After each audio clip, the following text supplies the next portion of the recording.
This is Eitan Weinstein. And I'm Naor Menninger, and you're listening to Two Nice Jewish Boys.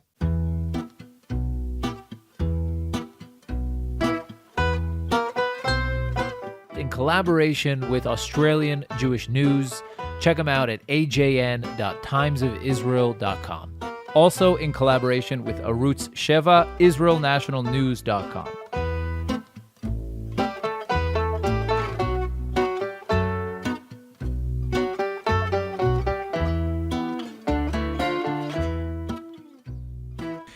The government in Israel is celebrating 2 months since its establishment, and boy, what a ride it has been. This week, Prime Minister Bennet will go to Washington for his first meeting with President Biden. But here in Israel, many people feel this government doesn't represent them.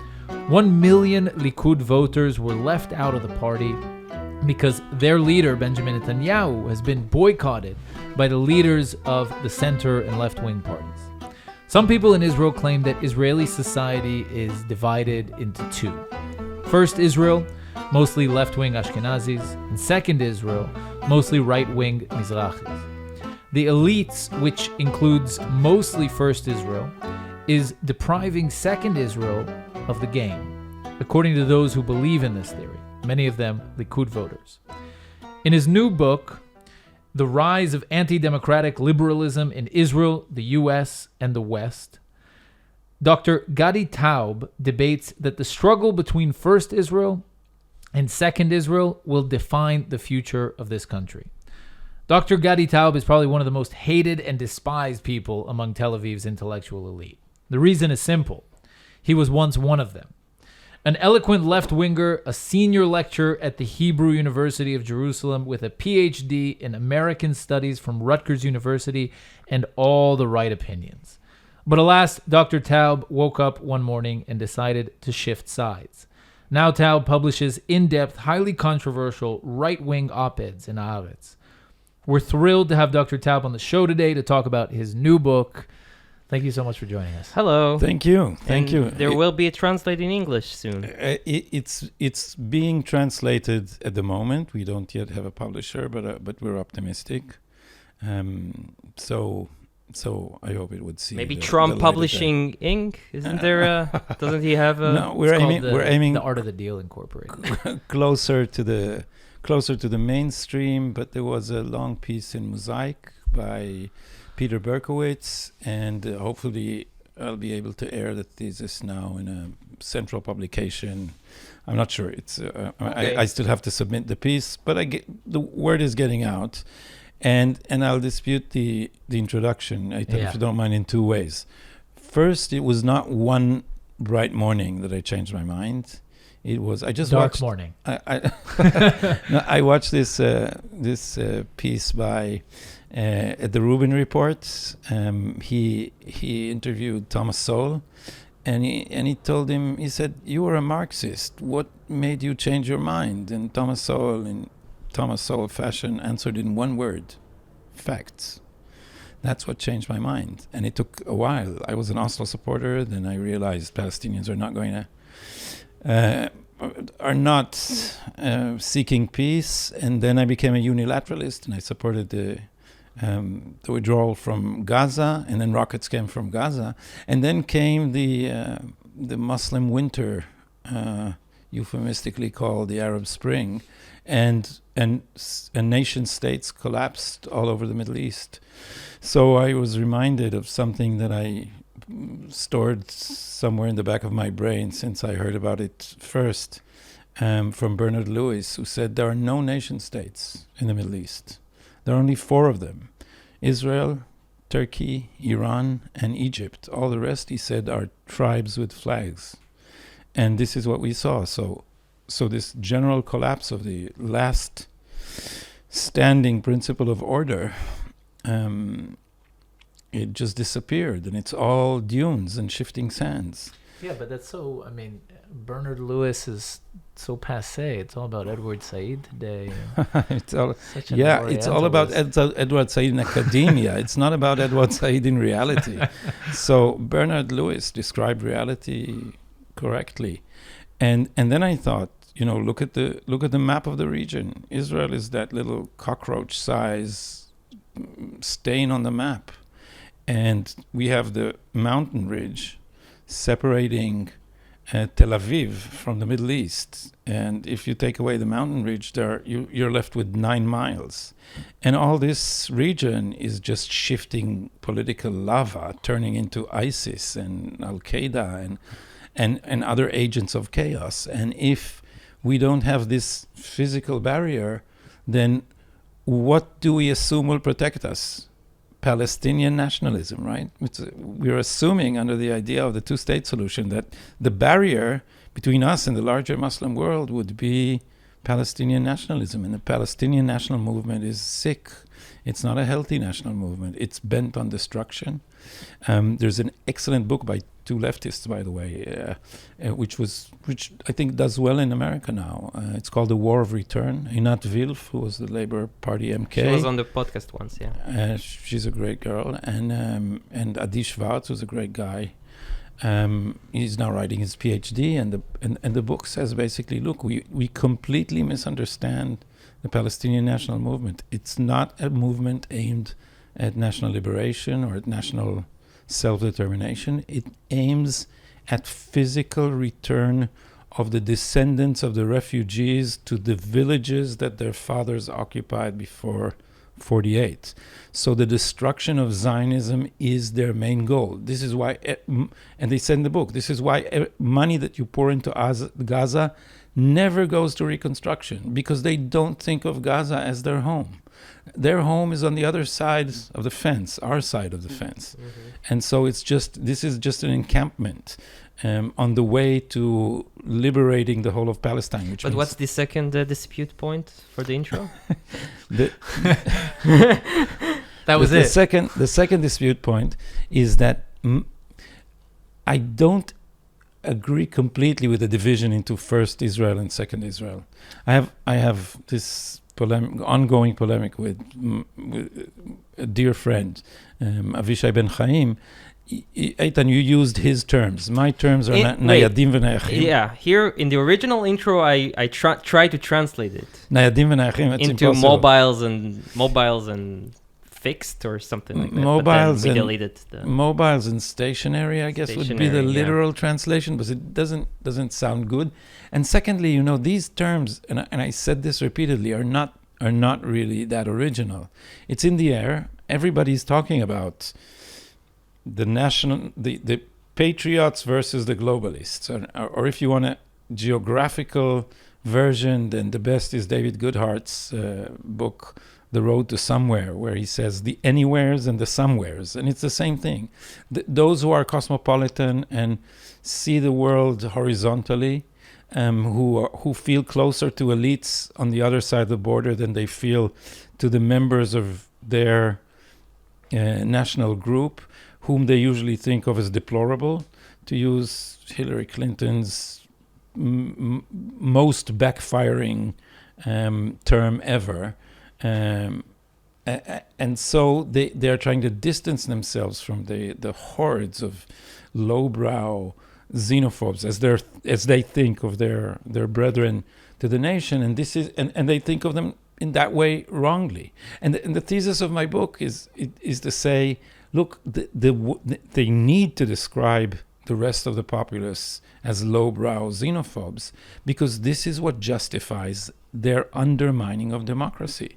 It's like the whole argument of these elites says that we should rescue democracy from the greatest danger it faces, the citizens, which are awful. So what they're trying to do is they pretend to be democratic, but they're not. What developed is a top-down liberalism where those elites have, they've reached such a pinnacle of self-confidence that they no longer need the consent of the governed. So they will be the custodians of our sovereignty, and in return they'll protect our universal human rights from above. For example, Israel is a great example, because in Israel the Supreme Court has basically usurped sovereignty, and believes that it is a custodian of our sovereignty. It's an uber government, right? It allows itself to intervene in everything. And what people don't realize outside Israel is that they don't use a constitution to exercise judicial review of legislation and government action. They have appointed themselves to invent the constitution, and now they exercise judicial review of what we have for a constitution, which we don't have a constitution. We have basic laws, Right. and so first they derived their authority to strike down legislation from basic laws, but now they have usurped the authority to strike down basic laws. It's like, if you tell Americans that a Supreme Court would start striking down articles from the constitutions, that's what we have. But we also see now, we see the parliament is also striking down, the government is striking down basic laws, because during COVID, the only two basic laws we have, which is the... we have a great many basic laws. But the two maybe most famous ones, let's say, which is the freedom of occupation and the freedom of human dignity and liberty. Right. Within it implemented the freedom of movement, I think. And those two basic laws were just evaporated, right, during COVID, and the Supreme Court didn't do anything about it. Oh, the Supreme Court did a lot. First of all, they didn't evaporate. They should have been, in my mind, all these people who think who don't want to be vaccinated, that's fine, but I don't want to, they don't have a right to mingle with the vaccinated public, in my opinion. So this has gone completely crazy, in my opinion. Yeah, but according to the basic law, not your opinion, right?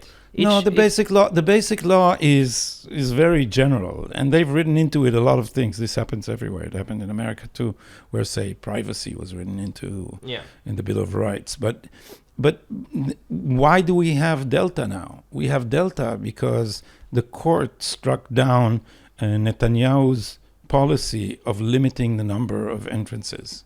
And they forbade him from shutting down the airport. Yeah. And this is why we have, and it's a classic case of having authority without responsibility, because they never have responsibility or pay the price for wrong policy. But it just goes to show, doesn't it, that nobody will protect our basic rights, unless we do, not a court. No court. Because leaving the country and getting into the country is a basic right in a democracy, right? So the politicians wanted to deprive us from it, and the Supreme Court was the only one who... That's a conception of right that I completely reject. The government has the authority to send you to die at war. This is the worst violation of your rights, and yet it has the authority when there is an emergency that justifies it. So basically what you're saying in the name of holy rights is that your right to a vacation trumps all the right of Israelis to remain alive and healthy. I don't accept that. I think this is a crazy conception of autonomy, completely divorced of what human existence is. Eitan, do you have anything to add? Or? Nope. No, I think that the government doesn't necessarily have the authority to send you to war. I mean, the government derives its power ideally in a democratic country from the people. Yeah. And so the people have the authority to send the people to war. And the people have the authority to close the airport. Yeah, absolutely. But the thing is, we keep thinking that if only we deposit our sovereignty with the court, then they will protect our rights. Let me remind you, the grossest violation of human rights in Israel is our unbelievable incarceration policy. People are arrested without trial, without seeing a judge. Judges are... Without seeing a lawyer. Without seeing a lawyer. Judges are basically a rubber stamp for the police. I don't know if this still is true. It was true when Daniel Friedman published, the former secretary of, the former minister of justice, published his book, The Sword and the Purse. but it was true at the time. I think that Ehud third Barak a is the sword and the purse. No. Oh, no, the sword and the purse. The book called the sword and the there's the phrase is taken from Ehud Barak, but the book is because I see. Ehud Barak said we neither have the sword nor the purse, and Daniel Friedman is basically saying you have both. And what he said is about a third of the people incarcerated in Israel are arrested rather than convicted, and this is crazy. And so these people are not protecting our rights, and they're very selective. And the Israeli court represents first Israel, if there ever was an institution that does. And what people don't realize outside Israel is that they also control the appointment of their own colleagues. So basically, I mean, they are in the committee, some of them. they but have they're not. they have veto power. They have veto power. And the politicians don't? The politicians now, ever since the Sar reform, the politicians, along with others, maybe have veto power. But the politicians are always divided between right and left. Yeah. And so what happened for years was that the judges did what they are forbidden from doing, is that they coordinated their votes. And along with the lawyers on the committee, they had a majority. Now the lawyers are afraid of the Supreme Court judges because they have to appear in front of them. So they had basic control. And we see the results. The court is way outside the spectrum. You know, I have a whole chapter in my book about immigration policy, and this is the area where the judges intervene most. And the two judges who are tasked, they become it shouldn't be like that. They all the appeals regards immigration reach these two judges, Daphna Barak Erez and Uzi Fogelman, and they have, Which is also a thing, right? Because someone chooses which the leader of the Supreme Court chooses which cases will go to which judges. So that way she can manipulate the result. Basically, it's not random. And this is what seems to be happening. And they are striking down repeatedly every attempt of Israel to defend its immigration policy. Right. So their target is the law of return. And this is typical of this elite. It's post-national. Globalism is a post-national ideal. And so what these judges are doing is that they are de-Judaizing, if that's a word, the state of Israel. That's their long-term goal. But why? Because their ideal is a liberal, non-democratic ideal, which views any kind of nationalism as illegitimate. This has developed in Israel in response to the occupation of the West Bank. And if you read, I have these arguments. I had this argument with Manny Mautner over the pages of Haaretz, where he says, the occupation, the military rule over Judea and Samaria is the direct result of Israeli nationalism. So this is the essence of nationalism. So nationalism is apartheid. Nationalism is oppressive. And you see the same phenomena. Look at the way this whole controversy plays out everywhere in the West. So if you look at Brexit, the elites are using liberal institutions, in this case the European Union, in order to impose an immigration policy which the population doesn't like. And Britain secedes. Britain exits the Union. And what do the liberal elites say? They hate immigrants. They're xenophobic. And what do the Brits say? They said, no, we've lost control, not just over our immigration policy. We've lost control over our monetary and fiscal policy. We've lost control over our welfare policy. And the vaccines. Little did because they know. This was before the vaccines. Yes, but it goes to show. It's a perfect example. It's a perfect example for the way the elites misrepresent what is going on. And what is going on is the Brits are saying, we are being controlled by Brussels. And half the laws in Britain are legislated in the European Union, and we have no influence over that because the European Union is this monstrous institutional labyrinth in which you can't even guess how your vote would influence anything. The European Parliament is not much.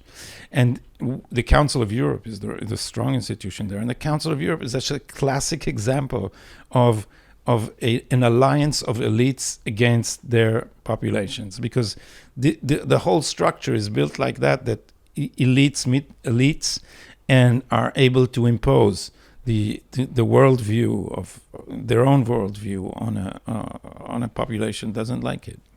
So, okay, but I assume that your argument in the book and now is not that the judicial branch is passé and should not exist.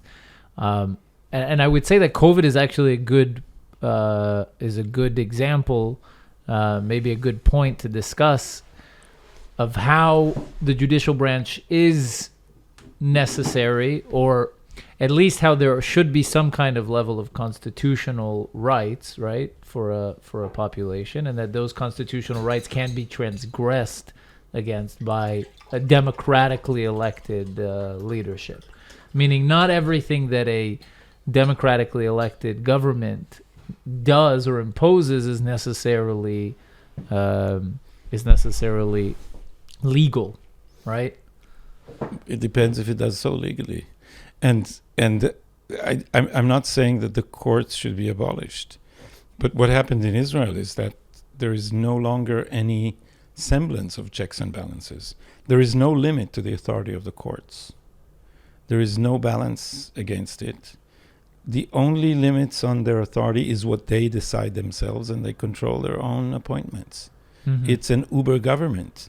It's nowhere like, consider America. In the United States, there's also a controversy over the role of the courts. And since the Warren Court, courts have been considered activists and legislating from the bench.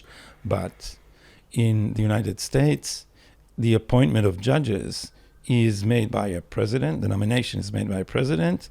And then they need to be certified, cleared by the Senate.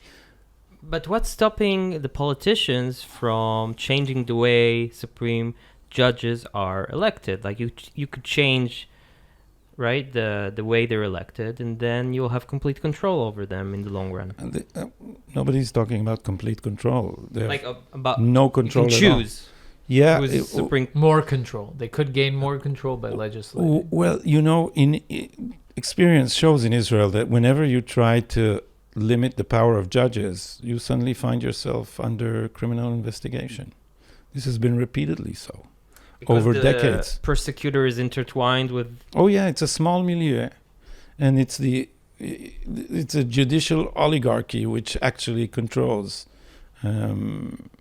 government, and people are bowing down to that. And now we have a prime example, right? Because they have tried to take down Netanyahu, and probably succeeded with indictments that are, to say that they are ridiculous is to give them too much credit. I've just written 2 pieces on the 4,000 case in Haaretz, and of course it was a pleasure because they all started screaming, right? But this is the big lie. It's the big lie. It's a. If you look into the details, maybe people don't know what's the 4,000. It's the idea. Netanyahu, the only indictment that is serious, that has to do with bribery, is started with the idea that Netanyahu approved, in terms of regulation limitations, a deal for Bezek, a telecommunication company owned by a friend of his, in return for positive coverage in the site called Walla. Also owned by... which nobody cares about, to be honest. They keep saying that it's the second most popular site after Ynet, but they forget that it's not popular in the news section. Mm-hmm. It's popular in the entertainment section. And nobody cares about the news in Walla. The exact accusation is that he got kind of control, editorial control over the accusation had a history. It started with positive coverage. And then it turned out that the coverage was not positive. So they should have then and there just dropped it. But instead, they invented a new legal term. Not to mention that, positive coverage as bribe is a novel concept invented by the Israeli Attorney General. And jurists worldwide warned, don't do this, because the whole press is give and take between politicians and journalists. This is how the whole thing works. And You had on your podcast 2 guys, right, who have a project of looking into all the articles. this is an amazing thing because in Israel, the media is just a chorus. Yeah. It's an anti-Netanyahu chorus. So they looked into because the court ordered that they bring examples, and they looked into 300 and something articles. 350. No, the thing was the court said it was actually one of the judges phrased it in a funny way. He said, "You're telling us about this forest, but we don't. But bring us the trees because you haven't brought the trees." And tells us to the prosecution or the prosecution, because what happened is that once they discovered that the coverage was not positive, what they retreated to is a bizarre idea where they said that the bribe was he'anut chariga. How would you translate that? An exception. Unusual compliance. Responsiveness. Yeah. Okay, unusual responsiveness to Netanyahu and his family's demands. Mm-hmm. And so the judges said, well, what are the demands? And so they brought a list of 315 demands taken from the phones, like from conversations. No, 350 articles. From Ilan Yeshua. The demands to change the articles, right? and so this list of 315 demands turned out to be mostly a sham. For instance, a great portion of it is just press releases. Now that's not a demand. If they got a fax or an email saying, Sarah Netanyahu visited this orphanage, and it was sent everywhere.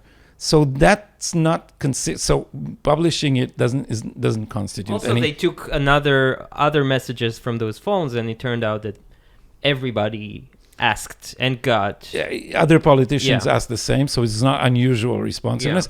But there were clear lies in this list, or mistakes, because some of the demands said here Netanyahu demanded that they take down this article, and they haven't taken it down to this day. But why, Gadi? Why would the mobiles or First Israel or the elites? Why would they want to take down Netanyahu? I mean, Netanyahu was during his years, the elites had amazing lives. Their economic situation got better. There weren't any wars. Why did they want to take him down? The general answer is that he is the effective representative of the stationaries, of the patriots, of Israeli nationalism, and they've become post-national. But more concretely, I said this on Erel's program when I used to co-host it with him. I kept saying, the logic of all this is Netanyahu is corrupt, or else we'll have a binational state, which is a logical jump. But this is what they do. Netanyahu is corrupt because if we don't blame him of something, we will end up in a one-state solution. So we have to take him down because we want a two-state solution, and the way to take it down is blaming him for corruption. And this is actually the way it was manufactured, because all these indictments started with the press. And I wish I had the wherewithal or the research assistants to follow how every one of these things started with a dog whistle from the press. And you can see it now. They're already targeting Yossi Cohen, the ex-head of Mossad, who is being shaping up prime ministership. Yeah, for leading the right. Right. And Amir Ohana, they started grumbling in the Marker. Gidon Saar apparently had back in the day when he was in the right, he had apparently some. They say that the publisher of Yediot, who was the most important newspaper, had a safe with ready-made investigative reports on politicians. And the police have. This was the Itzhaki files. Yeah. The whole thing. This is J. Edgar Hoover stuff. They collected what is called undigested, would you say, golmi? Raw intelligence about politicians, and they had a file. You know what this means? It means that if I happen to say to someone, Aryeh Deri is a burglar, okay? So they write it down, and they don't check it. And it's there. This is raw intelligence. And when you know that they're keeping raw intelligence, if you're a politician, you say, when does this raw intelligence become material for an investigation? And now, they have this thing, bdika. It's not an investigation, it's an inquiry. It's an inquiry. Yeah. So they have, and now this whole, the pedophiles that they discovered and that nobody knows the names of, and some of which we are told are politicians. And they're not indicting. But why would Shai Nitzan, who was the kind of state persecutor, I guess, when Bibi was indicted, why would he specifically want Bibi down? Because of the ones, because in the end of the day, he was the one who really pushed for it. He is. So what was his interest? He is Aaron Barak's protege and disciple. And Aaron Barak, to those who don't know, he was the most influential judge in the history of Chief Israel. Justice. yeah, it's Judge Richard Posner called him a legal buccaneer because he's a pirate. He usurped authority here. You gotta have him on the show. Barak, should bring him. Barak said in an interview, I don't know what judicial activism is, he said. And if you read his book, The Judge in a Democratic Society, you will see that this man is vehemently anti-democratic. He won't come to your show, though, I think. I sat 2 seats away from him in a shiva for Chaim Guri, the poet. And I came, there was an empty seat near Aliza, the widow. And he did this to you. No, he didn't. No, he didn't. But there was a free seat near Aliza, the widow, and I know her since I was a child. So I came and sat that seat, and a woman sat next to me, and I didn't recognize her. Apparently, this was Elisheva Barak, his wife. And then I see that right next to her is Aaron Barak, and I peek and I see him doing a double take, and then he looks at me and he said, "We have to talk. I agree with a lot of the stuff you write," he said.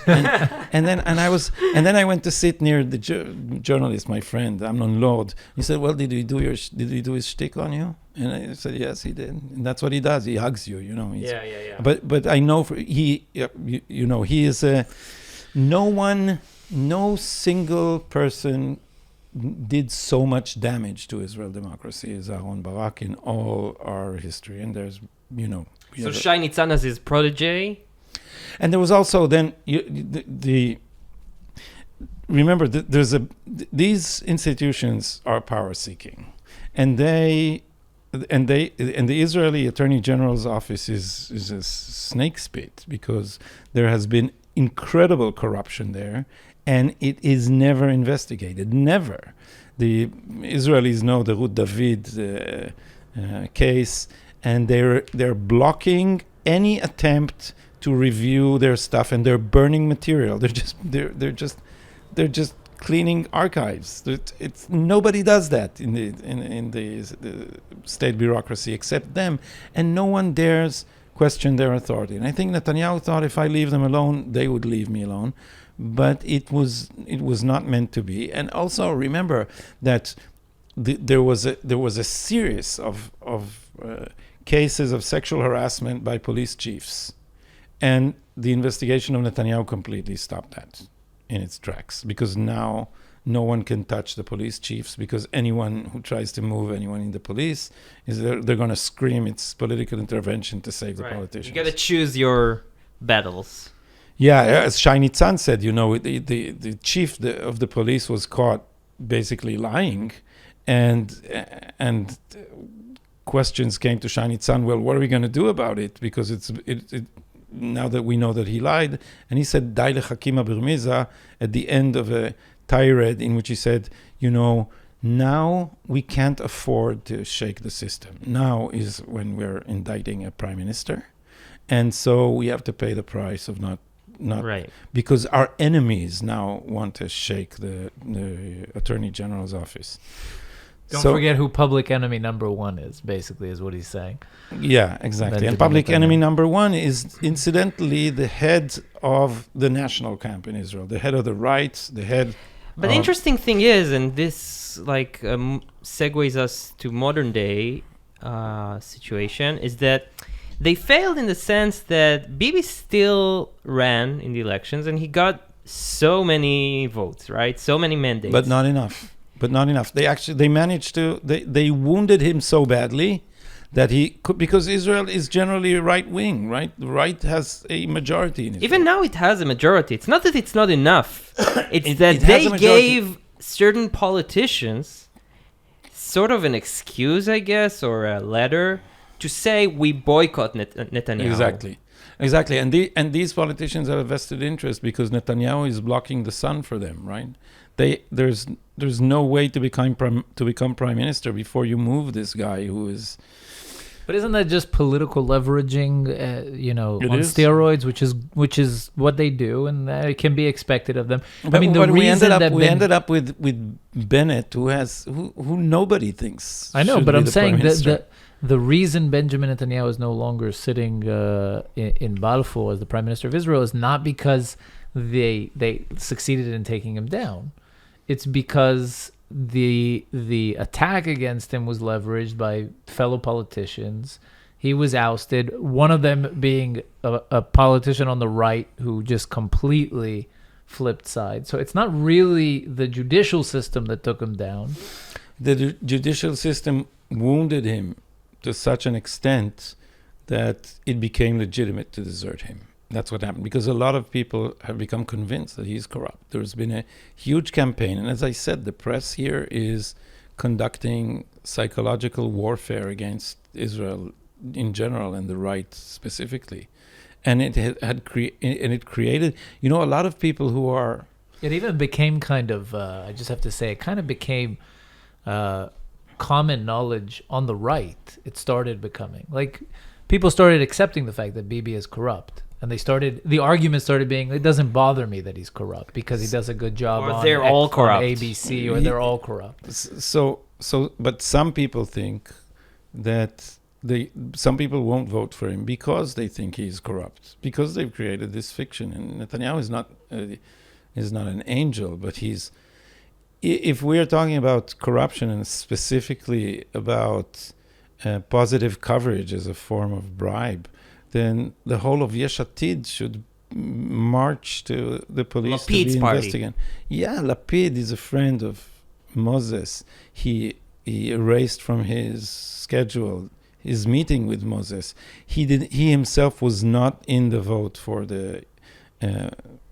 what is called the Israel Today law, which is an attempt to close a competing newspaper in the service of Yediot Achronot of Moses.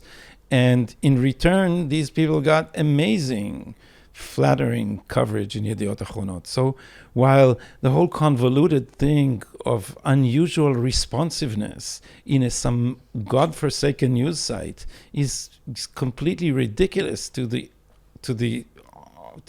obvious deal that was between Yediot Achronot and these politicians. Ayelet Shaked was promoting this bill, and she... cowardly way, she didn't come to the vote, but she signed the tabling of the bill, and she gets she gets a models coverage in Yediot Achronot. So these people have clearly corrupted the system, and it may not be criminally corrupt or criminal, or you can't make. I don't think that positive coverage should be considered legally a bribe, but it's certainly morally corrupt, and it's certainly publicly corrupt, and nobody cares, because the press created this Netanyahu craze. And if you went to the demonstrations, or if you saw or heard Did you the go? demonstration, no, because I would have gotten beaten. You think?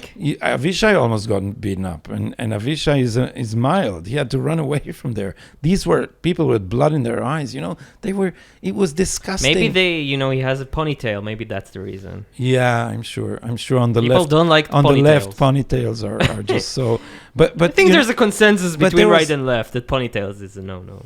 But there was this. It was wild and vulgar, and calling for the death of Netanyahu and his son and his wife, And those and they did all these, I don't know, street theaters, and they carried phallus-shaped balloons with Netanyahu's wife's name on it, and none of the feminists said anything because it was the holy crusade against Netanyahu, and everything was permitted.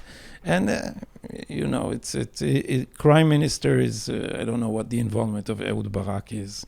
But nobody is pointing out Ehud Barak's allegations. Former PM about allegations, they say, of corruption, not to mention his friendship with Jeffrey Epstein, which in any other... And, we look at how the press is run here. Because I think it's easier to mention people who weren't friends with Jeffrey Epstein than people, right?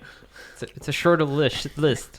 Probably. And what other politician was friends here with Jeffrey Epstein? Here in Israel? Yeah. Who knows? But we don't know. But we know Barak was, right? Yeah, we know Barak. We know Barak was, and we know further. And this has been, I think, the only time it appeared on the Israeli press is when Erel Segal and I read it on the radio. Ehud Barak used to go visit the building, I think it's 301 East 66th Street in New York. Yeah, it's his apartment, the apartment of Jeffrey. No. He visited the apartment. That's on Fifth Avenue, I think, or somewhere around there, close to Washington Square, I think. But this is up east.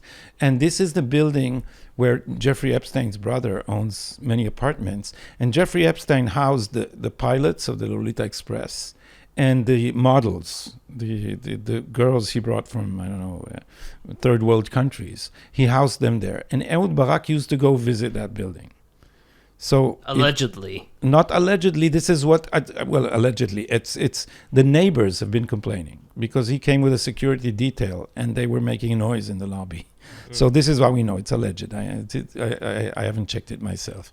And this doesn't appear on the press anywhere because anything that can be used... Imagine Netanyahu had done that. Anything that can be used against... I'll say it this way. You get immunity from indictments if you are useful in the war on Netanyahu.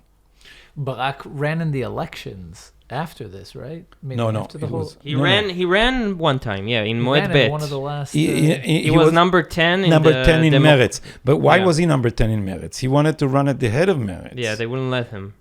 And it was called the Democratic Front. Camp. Yeah. And no, it's not that they didn't let him. He presented himself as a challenger to Netanyahu, but once the Epstein thing broke out, and especially the Wexner thing, the Les Wexner, the Wexner fund gave him, I think, 12, no? No, 2.6 or something like that $1 million for conducting research, which he refused to disclose. So we don't know what research he was conducting. What's the nicest apartment in Tel Aviv? That was the research that he was conducting. He might have. But once these things were exposed, he crawled under a stone and just... But do you think... Yeah. No, I was gonna go because do you think what's your criticism on Netanyahu? In the end of the day, right? Maybe he could have done things that would lead to different ending to this story, right? What's his responsibility here? Oh, he has great responsibility. He should have understood that the right is not exactly in control. So long as the judiciary is holding Israeli politics in a Nelson embrace, you don't say embrace, a Nelson clinch. Half Nelson. It's like it holds Israeli politics by the throat. And he should have done something about it. And he only did something about it when it started to concern himself. But he's not a guy who goes to wars, right? He's a very conservative guy. That's he true. Wouldn't suicide on the mission, right? He wouldn't be a jihadist against anything. That's true. And this is... And someone who worked with him once told me that he is a Hamal, an emergency room politician, not a bureaucratic politician. So he doesn't pay attention to bureaucratic processes. Instead, he knows more than anyone else how to treat an emergency because he is extremely cool-headed. he is way smarter than anyone around him, and he also has a very clear political vision. So, and his vision is, we now see why it's being dismantled. We now see how sophisticated and effective his vision was, because he understood that the Israel cannot depend on an American administration. This was the lesson from the Obama years, and so it had to create a peripheral set of alliances.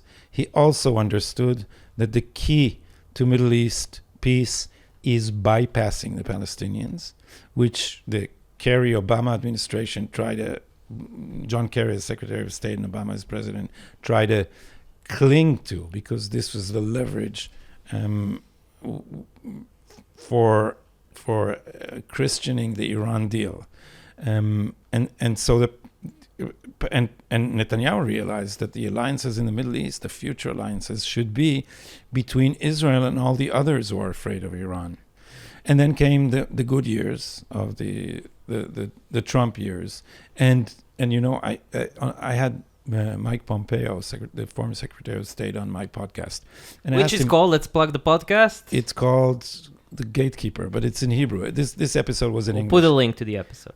I'll be grateful. And I asked him, what was the policy of your administration, of Trump's administration in the Middle East? And he said it was comprised of three elements. One is, he said, we understood that the destabilizing element in the Middle East is Iran. Secondly, we realized that we have to overcome the Palestinian veto on the peace process. And thirdly, we realized we have to keep some kind of striking force to back this up. And it is this vision that enabled the Abraham Accords, which the Biden administration is now dismantling. And Lapid is celebrating. Lapid was just in Morocco inaugurating the embassy. The check. Yeah, Lapid is I don't know. It's just he's good with selfies. No, he's a good politician. He's the architect of this government, right? He overthrew Bibi. He took down the king. He is sly, but he's postmodern, so he's very flexible. He has no ideology.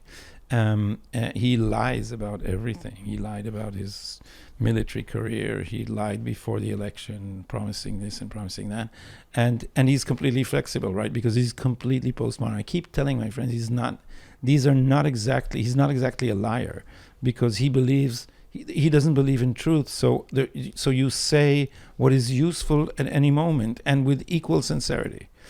And so he doesn't understand. I think he understands the tiny coalition politics. He doesn't understand strategy, and they are going to be hostages of the Biden administration, and the Biden administration is moving to dismantle what Trump did. So now you're not the bureaucracy in the current administration is not allowed to say the Abraham Accords. They're not allowed to call them by name, and they're trying to bring back the Palestinian veto. Because what? Because they're trying to bring back the crazy Iran deal, and we're gonna. And it seems that Netanyahu was audacious enough to confront an American president and say no, but these people won't. They're weak, and they So we're doomed. I don't think we're doomed, but I think there's no way now that we have to stop the Iran nuclear program, which was always designed to give Iran the bomb. Obama once, even in a moment, an unguarded moment, said it. He said they'll be able to break out. That is to move from a civil to a military program and get the actual bomb, he said, in a matter of weeks, I think, or something like that, after 2028. So this JCPOA, this agreement, was not designed to contain Iran. It was designed to give it a cover until it gets the bomb. Because Obama's vision for the Middle East is based on this naivete that if we give them a stake in the game, then they'll be moderated. These people just he's an Edward Said president, right? It's all about how do we apologize to the third world. So, I mean, is this also part of the book, the kind of, because you talk about the rise of anti-democratic liberalism. So in the U.S. as well, the liberal elites and their takeover of democracy? Oh, yeah. Yeah, it's the same. It's the same in America. It's the same in Europe. It's the same everywhere in the West. And if so, is the book full of problems? Or is it, I mean, I'm assuming most of it's problems, but are there any ideas for how to move past this? Oh yeah, because I think that the only safe bedrock for democracy is nationalism and patriotism, and I think in what sense? Okay, in the sense that unpack that. If you want citizens who have political power to use that power for the common good, they had to have some kind of emotional bond to the collective in which this democratic government exists. Because if they don't, it would just be torn apart. If these are competing tribes, it will just be torn apart. So what is it that connects you? What is it that makes you, as a private citizen, use your vote for the common good, not just for your private interest? It's the fact that you care about this collective. And the way to make people care about this collective, or we don't make him. The only effective arrangement that we know is nation states. Usually, I'm not saying there are exceptions. Political science is not like physics. It's not that if you find one stone that doesn't fall, then gravity is gone, right? Then gravity was a mistake. But there are exceptions in political science, yet this doesn't mean there are no rules. And the general rule is that bi or multinational states usually don't survive unless in empires. And so people like me believe that the European Union is more like the Habsburg Empire than it is like a democracy.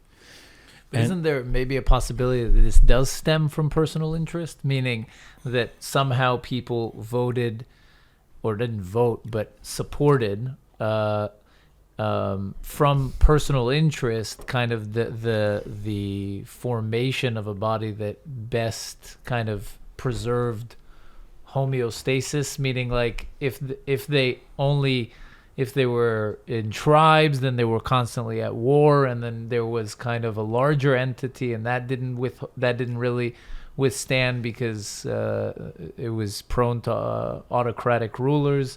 And then eventually we found this kind of formation that was the nation state that was kind of... Exactly. I think this is what happened, and therefore international stability and peace, I think, have a better chance if you conceive of humanity as a family of nations in the sense that Theodore Herzl did, that Woodrow Wilson did, that Giuseppe Mazzini did. And as Herzl beautifully put it, people would be tolerant of each other if all of them have a homeland. Him lekulam tiyeh moledet. And I think he was right, and history gives many lessons in this respect. You see that when you try to suppress nationalism, you get ultranationalism. You get violent nationalism. And this happened most clearly in Italy and in Germany in the first half of the 20th century. And now again in Germany. And what's going on now in Germany? I don't know. I supported German unification, but it's not clear.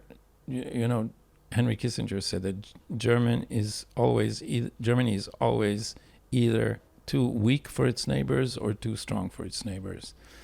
And Europe has not managed to find any adequate arrangement. And I don't know, maybe my late father would prove right, because he was totally against the unification of Germany.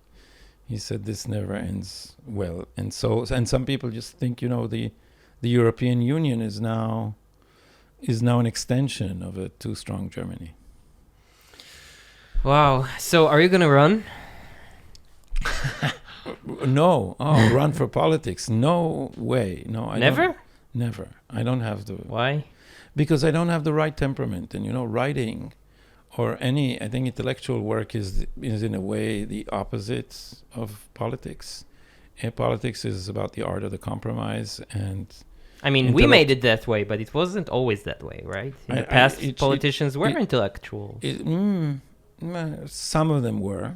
Netanyahu is, in a way, but he's not an intellectual in temperament. He is in education, and he reads. And even he said once that his father asked him, "Do you know what the most important thing for a leader is?" And he said no, and his father said education. Tell that to Yair Lapid, who didn't finish his high school, and therefore invents definitions of anti-Semitism that serve anti-Semites. But generally, I don't think intellectuals are. But maybe we can change a majority. Do we want to? It's not. Intellectuals in politics is often dangerous. You can think of Václav Havel, people who are literary figures, but I think that's rare.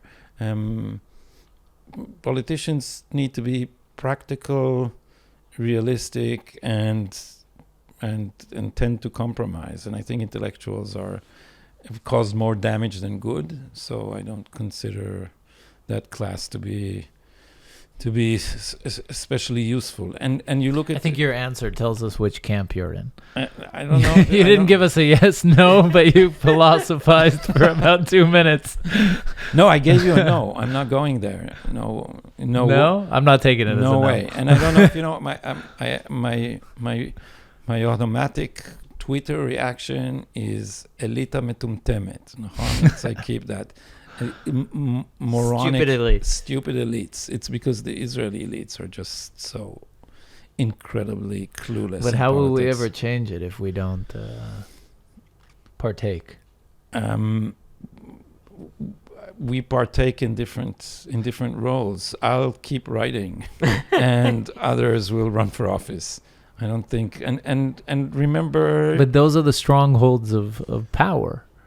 Yeah, but I don't specifically even think I would have liked it. A lot of politicians, for instance, are. It's not about you. It's about us. How you're going to run? No, you suffer for us. Well, sure. Be our Jesus. No, but my point is that I will make you suffer more, probably not intentionally, but this is what's bound to happen because intellectuals are not good for politics. Okay, guys, check out the book is being translated. If you read Hebrew, you can go to Sela Meir, I think, right? And get the Hebrew version, but if not, you can wait for the English version. The Rise of Anti-Democratic Liberalism in Israel, the U.S. and the West. It's a tentative title, right? Or I think it's already the title. It's the title. Either way, follow Gadi Taub, and you'll be sure to. Yeah, also check out his podcast. We'll put a link. Some episodes are in English. Yes. With some cool guests like Mike Pompeo and Douglas Murray. Yeah. Very cool. Thank you so much for coming. It's really always appreciate a pleasure. it. I think it's like the third or fourth time. Third. Yeah. And before we go, first of all, guys, we have merch. Go to twinjb.com/merch and buy one of the mugs. Yes. BDS Tears mugs. My personal favorite, Nice BDS Jewish Tears, boy. Nice Jewish Boys. We're going to have Yeah. a nice Jewish girl mug coming out soon. Yeah. 2njb.com/merch. You should get some. What about other genders, guys? Oh, we you're will. right. You know what? That is actually a great idea. That is nice a great Jewish them. idea. Yeah. So check them out. You should also get some merch. Why don't you have a? Yeah, I'm an Gatekeeper. intellectual Yeah. mug. It's a good one. Yeah, no, but the secret of my podcast is it's a completely home brewed thing, so I don't have merchandise. Okay. Ah. He won't commercialize. Okay, and we are collaborating with Arutz Sheva, so check them out at israelnationalnews.com for some interesting news in English about Israel, and the Australian Jewish news. Yes, ajn.timesofisrael.com for the Australian angle on Jewish news, opinions. And finally, we do this on our free time. So if you want to help us out, go to 2njb.com/donate. That's it. And that is Follow Gadi Taub on Twitter, Facebook, TikTok. Thank you so much. Thank you so much. Thank you, guys. Bye. Bye, guys.